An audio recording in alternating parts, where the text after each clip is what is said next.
എല്ലാവർക്കും daily news അനാലിസിലേക്ക് സ്വാഗതം. അപ്പോൾ ഈ പ്രാവശ്യത്തെ ഡെയിലി ന്യൂസിൽ നമ്മൾ നോക്കാൻ പോകുന്ന ടോപ്പിക്സ് ഇതൊക്കെയാണ്. Economy likely to grow by 6.5 to 7%. അത് GS3 എക്കണോമിയായിട്ട് റിലേറ്റഡ് ആയിട്ടുള്ള ന്യൂസാണ്. പിന്നെ heat stress is more than A degree of concern, ഇത് നമ്മുടെ എഡിറ്റോറിയലിലുള്ളൊരു ന്യൂസാണ്. അപ്പം ഇതിൽ GS3 disaster മാനേജ്മെൻറ്റിലെ heat waves base ചെയ്തിട്ടാണ് ഈ ഒരു ആർട്ടിക്കിൾ എഡിറ്റോറിയൽ വന്നേക്കുന്നത്. അപ്പം നമ്മൾ അതിനെ ഫോക്കസ് ചെയ്തായിരിക്കും നോക്കുന്നത്. ഫസ്റ്റ് ന്യൂസിൽ നമ്മൾ കൂടുതലും നോക്കുന്നത് എക്കണോമിക് സർവേയും അതിലുണ്ടായിരുന്ന കീ ഹൈലൈറ്റ്സ് ഒക്കെയാണ് നമ്മൾ നോക്കുന്നത്. അപ്പോൾ നിങ്ങൾക്ക് എക്കണോമിക് സർവേ ബേസ് ചെയ്തിട്ട് ഒരു ക്ലാസ് തന്നെ എടുക്കും. അപ്പോൾ ഞാൻ ജസ്റ്റ് അതിൻ്റെ ഒരു ബ്രീഫായിട്ട് പറയുന്നതേ ഉള്ളൂ. പിന്നെ നെക്സ്റ്റ് എന്ന് വെച്ചാൽ a case for regulating gig based work. അപ്പോൾ നമ്മുടെ ഗിഗ് എക്കണോമി ബേസ് ചെയ്തിട്ട് കർണാടക സ്റ്റേറ്റ് ഗവൺമെൻറ് ഒരു ബില്ല് പാസ്സാക്കുന്നുണ്ട്, അവരുടെ റെഗുലേഷനെ, അവരുടെ ജോബ് പ്രൊഫൈലിനെയൊക്കെ ബാധിക്കുന്ന രീതിയിൽ. അപ്പം അത് GS3 എക്കണോമി ടോപ്പിക്ക് റിലേറ്റഡ് ആയിട്ടുള്ള ഒരു ന്യൂസാണ്. ഓക്കെ, അപ്പം നമ്മൾ ഫസ്റ്റ് ന്യൂസ് എന്ന് പറയുന്നത് economy likely to grow by 6.5 to 7% this year. അത് എക്കണോമിക് സർവേ ബേസ് ചെയ്തിട്ട്, അതായത് economic survey published annually by ministry of finance. ആ ഒരു അതായത് നമുക്കറിയാം യൂണിയൻ ബഡ്ജറ്റ് വരുന്നതിന് മുമ്പേ ആണ് ഇത് വരുന്നത്, എക്കണോമിക് സർവേ വരുന്നത്. അപ്പോൾ അതിനെ ബേസ് ചെയ്തിട്ടുള്ള വേരിയസ് ആയിട്ടുള്ള ഇൻഡിക്കേറ്റേഴ്സിനെയൊക്കെ പറയുന്ന രീതിയിലാണ് എക്കണോമിക് സർവേ വരുന്നത്. അപ്പോൾ അതിൻ്റെ ഒരു ഓവർവ്യൂ ആണ് നമ്മൾ നോക്കുന്നത്. Economic survey 2023 to 2024 overview. അപ്പോൾ അതിൻ്റെ റിലീസ് ഡീറ്റെയിൽസ് എന്ന് പറയുന്നത് ഇന്നലെയാണ് അത് പബ്ലിഷ് ചെയ്തത്. എക്കണോമിക് സർവേ അത് presented by union finance minister Nirmala സീതാരാമനാണ്. The report crafted by the economic division of the department of economic affairs under the guidance of chief economic അഡ്വൈസറിൻ്റെ ഗൈഡൻസിലാണ് ഈ ഒരു റിപ്പോർട്ട് ജനറേറ്റ് ചെയ്യുന്നത്. അത് പ്രസൻറ്റ് ചീഫ് എക്കണോമിക് അഡ്വൈസർ എന്ന V Anantha നാഗേശ്വരനാണ്. അപ്പോൾ ആ ഒരു ഡോക്യുമെൻറ്റിൽ അതിൻ്റെ ഒരു ഹിസ്റ്റോറിക്കൽ കോണ്ടെക്സ്റ്റ് നമ്മൾ നോക്കുവാണെങ്കിൽ, first economic survey was presented in 1950 to 1951. 1950 അത് ആദ്യത്തെ ഇത് വരുന്നത്. Initially it was released along side the union budget, but പിന്നീടാണ് 1964 അത് സെപ്പറേറ്റ് ആയിട്ട് പ്രസൻറ്റ് ചെയ്യാനായിട്ട് സ്റ്റാർട്ട് ചെയ്തത്. The survey examines the economic activities over the previous year and sets the tone for future economic policy. അതായത് കഴിഞ്ഞ ബഡ്ജറ്റിലുണ്ടായിരുന്ന expenditure, അല്ലെങ്കിൽ ആ ഒരു ബഡ്ജറ്റ് വെച്ചിട്ട് നമുക്കുണ്ടായിരുന്ന ടോട്ടൽ എക്സ്പെൻഡിച്ചർ, അല്ലെങ്കിൽ എന്തൊക്കെ കാര്യങ്ങൾ നമ്മൾ നേടി എന്നുള്ള കാര്യങ്ങൾ പറയുന്നതാണ് എക്കണോമിക് സർവേ എന്ന് പറയുന്നത്. പിന്നെ നെക്സ്റ്റ് ഫ്യൂച്ചർ പ്രോസ്പെക്റ്റിൽ എന്തൊക്കെ കാര്യങ്ങൾ നമുക്ക് ചെയ്യാൻ പറ്റും എന്നുള്ള കാര്യങ്ങളൊക്കെ അതിനകത്ത് പറയും. അപ്പോൾ നമ്മൾ key highlights of economic survey 2023 to 2024 നോക്കുവാണെങ്കിൽ നമുക്കറിയാം economic growth, Indian economy is projected to grow by 6.5 to 7% in financial year 2024, continuing a trend of over 7% growth. ഒരു നെക്സ്റ്റ് കോൺസിക്യൂട്ടീവ് ആയിട്ടുള്ള തേർഡ് ഇയറിലും 7% ഗ്രോത്ത് നമുക്ക് കൊണ്ടുവരാൻ പറ്റുമെന്നാണ് പറയുന്നത്. ഇൻഫ്ലേഷൻ മാനേജ്മെൻറ്റ് കേസിലാണെങ്കിൽ നമുക്കറിയാം അത് ഗവൺമെൻറ്റിൻ്റെ സ്റ്റഡി ആയിട്ടുള്ള ഇൻവോൾവ്മെൻറ്റ് കാരണം നമുക്ക് 5.4% ഇൻഫ്ലേഷൻ പിടിച്ചു നിർത്താൻ പറ്റിയെന്നും എക്കണോമിക് സർവേയിൽ പറയുന്നുണ്ട്. Inflationary pressures caused by the global issues, supply chain disruptions, unpredictable monsoons ഒക്കെ അതൊക്കെ എഫക്റ്റീവായിട്ട് ഗവൺമെൻറ് മാനേജ് ചെയ്തിട്ടുണ്ടെന്നാണ് എക്കണോമിക് സർവേയിൽ പറയുന്നത്. പിന്നെ കറണ്ട് അക്കൗണ്ട് ഡെഫിസിറ്റ് നമ്മൾ നോക്കുകയാണെങ്കിൽ India's current account deficit improved by 0.7% of GDP in financial year 2024, down from 2% in 2023 financial year വെച്ച് നോക്കുകയാണെങ്കിൽ. അതായത് ഒരു എക്സ്റ്റേണൽ ബാലൻസ് പ്രോപ്പറായിട്ട് നമ്മൾ മാനേജ് ചെയ്യുന്നുണ്ടെന്ന് കൂടി ഓർക്കാം. ഫോറക്സ് റിസർവിൻ്റെ കേസിലാണെങ്കിൽ by the end of March 2024 India's forex reserves could cover more than 10 months of projected imports. അതായത് നമുക്കിപ്പം വേഴ്സ്റ്റ് കേസ് സിനാരിയോയിൽ നമ്മുടെ ഫോറക്സ് റിസർവ്സ് വെച്ച് ഒരു 10 മാസത്തേക്കുള്ള ചിലവ് നമുക്ക് നടത്താൻ പറ്റും എന്നാണ് പറയുന്നത്. 98% ഓഫ് എക്സ്റ്റേണൽ ഡെപ്ത് നമുക്ക് കവർ ചെയ്യാനായിട്ട് ആ ഒരു ഫോറക്സ് റിസർവ് വെച്ച് പറ്റുമെന്നും പറയുന്നുണ്ട്. Showcasing strong external sector stability. Banking സെക്ടറിലോട്ട് പോവുകയാണെങ്കിൽ the banking sector demonstrated strong performance with double digit credit growth.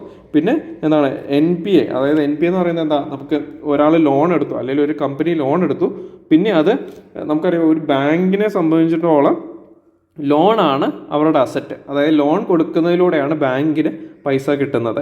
അപ്പം ഈ ലോൺ തിരിച്ചടയ്ക്കാതെ വരുമ്പോഴാണ് അതിനെന്താണ് നോൺ പെർഫോമിംഗ് അസറ്റ് അല്ലെങ്കിൽ NPA എന്നുള്ള കാറ്റഗറിയിലോട്ട് മാറ്റുന്നത്. അപ്പോൾ കഴിഞ്ഞ ഫൈനാൻഷ്യൽ ഇയറിൽ നമുക്ക് NPAസിൻ്റെ എണ്ണം കുറവായിരുന്നു. ഓക്കെ, ഇംപ്രൂവ്ഡ് അസറ്റ് ക്വാളിറ്റി കാണിക്കുന്നുണ്ട്. Okay, job creation and skill ഡെവലപ്മെൻറ്റിൻ്റെ കേസിലാണെങ്കിൽ സർവേ ഹൈലൈറ്റ്സ് ദ നെസസിറ്റി, അതായത് ഏകദേശം 7.85 lakhs ന്യൂ ജോബ്സ് ക്രിയേറ്റ് ചെയ്യണം. അതായത് ഈ വർക്കിംഗ് ഏജ് പോപ്പുലേഷൻ്റെ കണക്കനുസരിച്ച് 7.85 lakh ന്യൂ ജോബ്സ് ക്രിയേറ്റ് ചെയ്യണം. ഇതൊരു ഡേറ്റ പോയിൻ്റ് ആണ് കേട്ടോ. അപ്പോൾ നിങ്ങൾക്ക് അൺഎംപ്ലോയ്മെൻറ്റ് അങ്ങനെയുള്ള കാര്യങ്ങളൊക്കെ വെച്ച് നോക്കുവാണെങ്കിൽ എക്കണോമിക് സർവേ കോട്ട് ചെയ്തിട്ട് ഇത്രയും പ്രൊജക്റ്റഡ് 7.85 lakh ജോബ്സ് ക്രിയേറ്റ് ചെയ്യണമെന്നുള്ള കാര്യങ്ങൾ എക്കണോമിക് സർവേ പറഞ്ഞിട്ടുണ്ടെന്ന് നിങ്ങൾക്ക് ഹൈലൈറ്റ് ചെയ്യാം. Emphasis on skilling initiatives and the skill India mission to upgrade work force skills and support job creation. Sectoral performance ആണെങ്കിൽ agriculture sector grew on an average of 4.18% annually over the past 5 years. Industry sector experienced 9.5% growth ഉണ്ടായിരുന്നു. അഗ്രികൾച്ചറിൽ 4.18%, industry സെക്ടറിൽ 9.5% ഗ്രോത്തും, service സെക്ടറിൽ 55% എക്കണോമിയിൽ contribute ചെയ്തു എന്നുള്ള കാര്യം കൂടി ഓർത്തിരിക്കാം. അപ്പം FDIയുടെ കേസിലാണെങ്കിൽ നെറ്റ് ഫോറിൻ ഡയറക്റ്റ് ഇൻവെസ്റ്റ്മെൻറ്റ് കേസിലാണെങ്കിൽ അത് 42 ബില്യൺ, കഴിഞ്ഞ വർഷം 42 ബില്യൺ ആയിരുന്നു ഇൻഫ്ലോ വന്നിരുന്നത്. പക്ഷേ ഈ വർഷമായപ്പോഴേക്കും അത് കുറഞ്ഞ് 26.5 ബില്യണിലോട്ട് എത്തി. Okay, slide moderation in gross FDI inflows.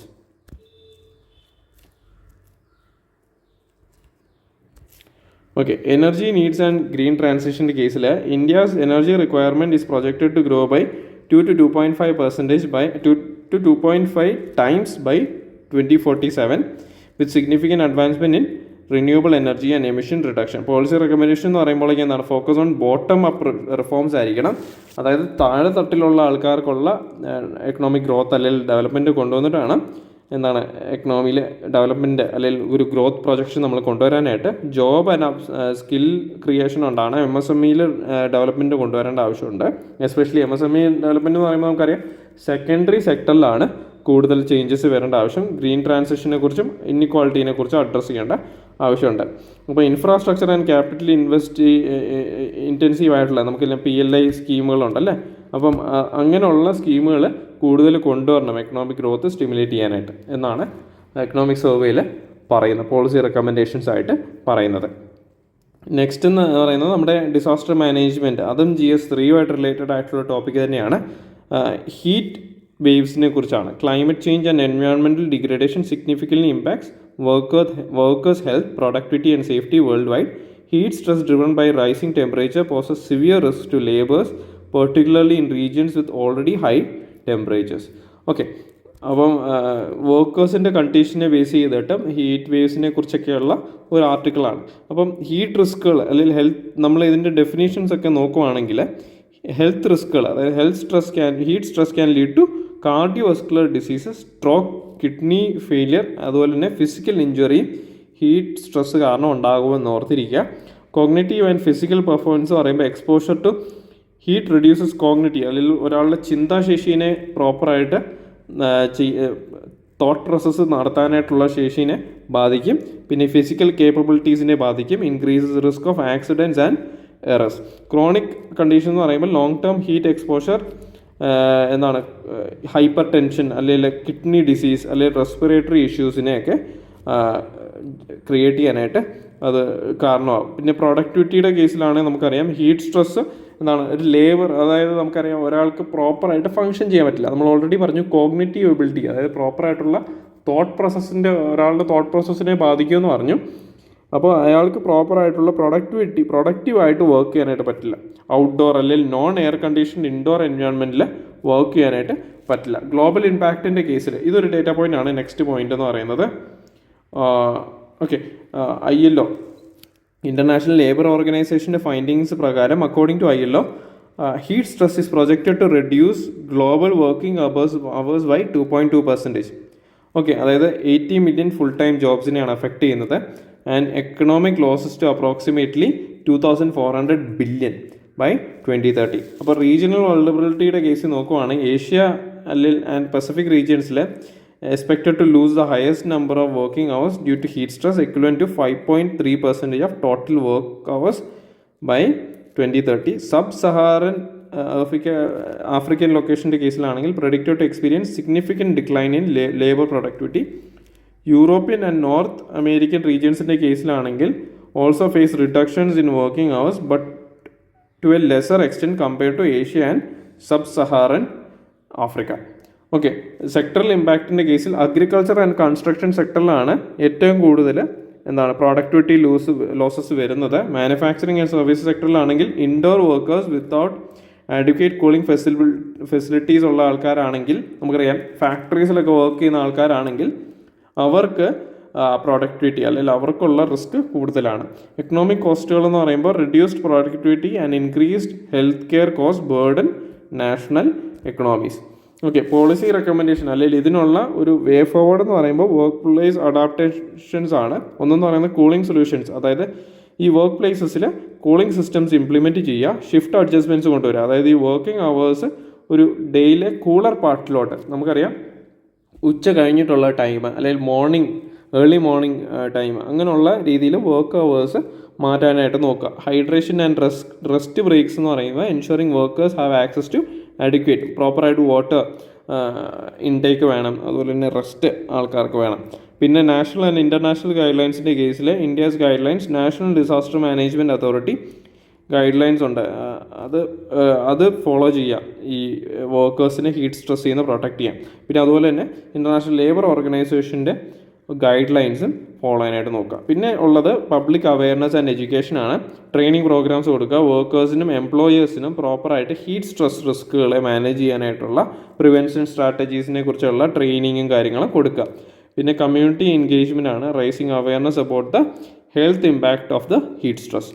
പിന്നെ ഗ്രീൻ ജോബ്സ് ആൻഡ് സസ്റ്റൈനബിലിറ്റിയുടെ കേസ് വരുവാണെങ്കിൽ റിന്യൂവബിൾ എനർജി പ്രോജക്ട്സ്, അതായത് ഗ്രീൻ സെക്ടർ ജോബ്സിലോട്ട് ഉള്ള അങ്ങനെയുള്ള ജോബ്സിന്, അതായത് നമുക്കറിയാം സസ്റ്റൈനബിൾ എൻജിനീയറിങ് അല്ലെങ്കിൽ ആ ഒരു തരത്തിലുള്ള സോളാർ പവേർഡ് ആയിട്ടുള്ള സെക്ടർ, അങ്ങനെയുള്ള രീതിയിലുള്ള ഗ്രീൻ ജോബ്സ് ക്രിയേറ്റ് ചെയ്യുക, സസ്റ്റൈനബിൾ എംപ്ലോയ്മെൻറ്റ് ഓപ്പർച്യൂണിറ്റീസ് ക്രിയേറ്റ് ചെയ്യുക while reducing heat stress impact.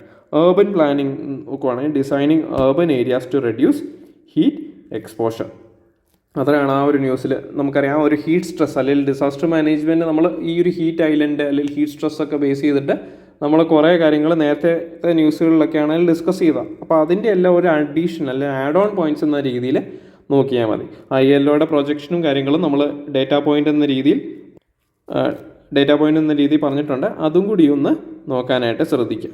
Okay, അപ്പം ഗിഗ് വർക്കർ എന്ന രീതിയിലുള്ള അല്ലെങ്കിൽ ആ ഒരു സെക്ടറിനെ എംഫസിസ് ചെയ്തിട്ടുള്ള ഒരു ന്യൂസാണ്. The Karnataka government's initiative to introduce legislation for the welfare of gig workers signifies a pivotal move towards recognizing the rights and needs of this growing workforce segment. This legislation aims to address the disruptions and vulnerabilities faced by gig workers who often fall between the tracks of traditional employment projections and the autonomy of independent contractors. അപ്പോൾ നമുക്കറിയാം ഈ gig economy അല്ലെങ്കിൽ gig workers എന്ന് പറയുമ്പോൾ ആരാണ്? Gig workers എന്ന് പറയുന്നത് basically നമുക്കറിയാം ഒരു ട്രഡീഷണൽ എംപ്ലോയ്മെൻറ്റ് അല്ലെങ്കിൽ ഒരു ഫോർമൽ ആൻഡ് ഇൻഫോർമൽ എംപ്ലോയ്മെൻറ്റ് ഇടയ്ക്ക് വർക്ക് ചെയ്യുന്ന ആൾക്കാരാണ് ഗിഗ് എക്കണോമി അല്ലെങ്കിൽ വർക്കേഴ്സ് എന്ന് പറയുന്നത്. ഇതിനൊരു എക്സാമ്പിളാണ് നമുക്കറിയാം ഡെലിവറി ബോയ്സ്. ഓക്കെ, അപ്പോൾ ഡെലിവറി ബോയ്സ് അല്ലെങ്കിൽ ഇപ്പം ഫ്ലിപ്കാർട്ട് അല്ലെങ്കിൽ ആമസോണിൻ്റെ സാധനങ്ങൾ ഡെലിവറി ചെയ്യുന്നത്, അല്ലെങ്കിൽ സൊമാറ്റോ, സ്വിഗ്ഗി അതിൻ്റെ ഫുഡ് ഡെലിവറി ചെയ്യുന്ന ആൾക്കാർ, അവരെയൊക്കെ ആ സെക്ടറിലുള്ള എംപ്ലോയ്മെൻറ്റിനെയാണ് ഗിഗ് വർക്കേഴ്സ് അല്ലെങ്കിൽ ഗിഗ് എക്കണോമി എന്ന് പറയുന്നത്.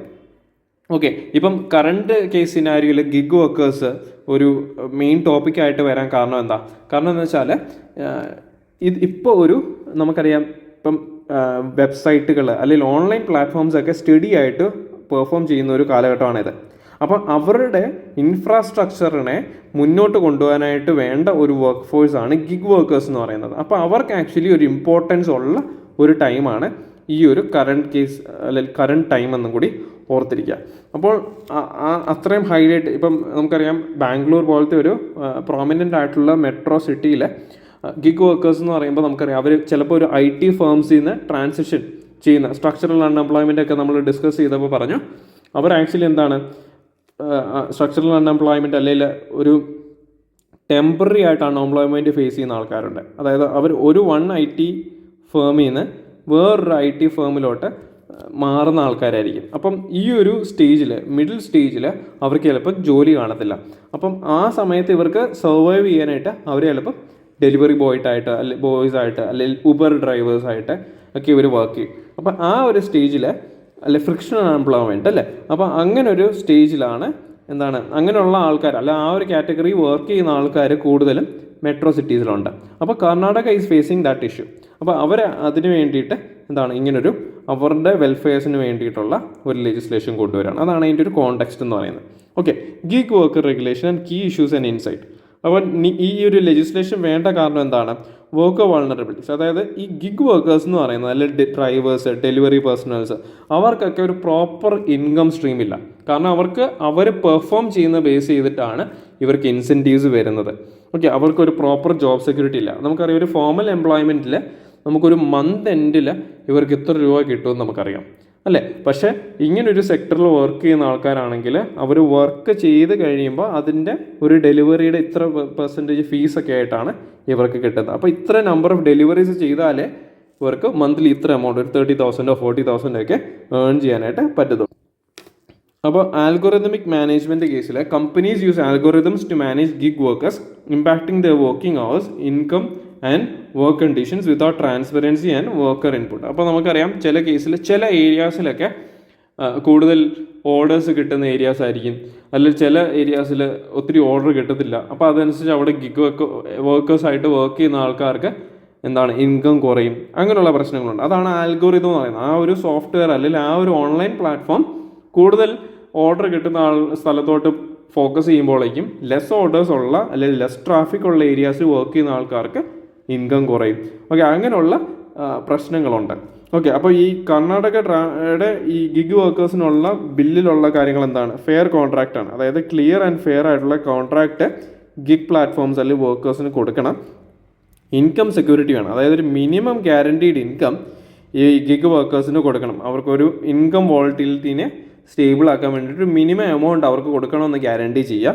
പിന്നെ സോഷ്യൽ സെക്യൂരിറ്റി ബെനിഫിറ്റ് കൊടുക്കുക. അതായത് ഹെൽത്ത് ഇൻഷുറൻസ്, പെൻഷൻ സ്കീംസ്, അതുപോലെ തന്നെ സോഷ്യൽ സെക്യൂരിറ്റി മെഷേഴ്സ് ഇവർക്ക് എൻഷുർ ചെയ്യുക. പിന്നെ ഇമ്പാക്ട് ഓഫ് അൺറെഗുലേറ്റഡ് ആയിട്ടുള്ള ഒരു ഗിഗ് എക്കണോമിയുടെ പ്രശ്നം ഇക്കണോമിക് സ്റ്റെബിലിറ്റി. അതായത് അൺറെഗുലേറ്റഡ് ഗിഗ് വർക്ക് ആണെങ്കിൽ ഫൈനാൻഷ്യൽ ഇൻസ്റ്റെബിലിറ്റി വരും വർക്കേഴ്സിന്.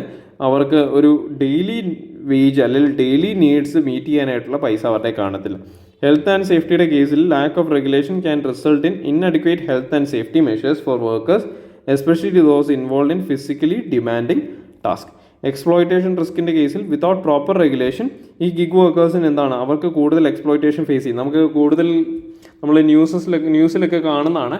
ഇപ്പം ഹോട്ടൽ ഓണേഴ്സ് ആണെങ്കിൽ ഗിഗ് വർക്കേഴ്സിനെ അല്ലെങ്കിൽ സൊമാറ്റോ ഡെലിവറി ബോയ്സിനെയൊക്കെ അസോൾട്ട് ചെയ്യുന്ന കേസസ്, അങ്ങനെയുള്ള കാര്യങ്ങളൊക്കെ വരും. ഓക്കെ, അവർക്കൊരു യൂണിയനോ അല്ലെങ്കിൽ ഈ സൊമാറ്റോ ഡെലിവറി ഗൈസിനുള്ള യൂണിയനോ അല്ലെങ്കിൽ അവർക്കൊരു ലീഗൽ പ്രൊട്ടക്ഷനോ ഒന്നും ഇല്ലാത്തൊരു സാഹചര്യമാണ് ഉള്ളത്. അപ്പോൾ അതിനൊക്കെ ഒരു ലെജിസ്ലേഷൻ അല്ലെങ്കിൽ ലീഗൽ ബാക്കിങ്ങിൻ്റെ നീഡുണ്ട്. പോളിസി റെക്കമെൻഡേഷൻ അല്ലെങ്കിൽ ഇതിനുള്ളൊരു വേ ഫോർവേഡ് എന്ന് പറയുമ്പോൾ ഇൻക്ലൂസീവ് ഡെഫിനേഷൻ കൊടുക്കണം. അതായത് ഈ ഗിഗ് വർക്കേഴ്സിന് അവർക്ക് ഈ ലേബർ ലോസിലൊക്കെ പ്രോപ്പറായിട്ട് ഉള്ളൊരു ഡെഫിനേഷൻ കൊടുക്കേണ്ട ആവശ്യമുണ്ട്.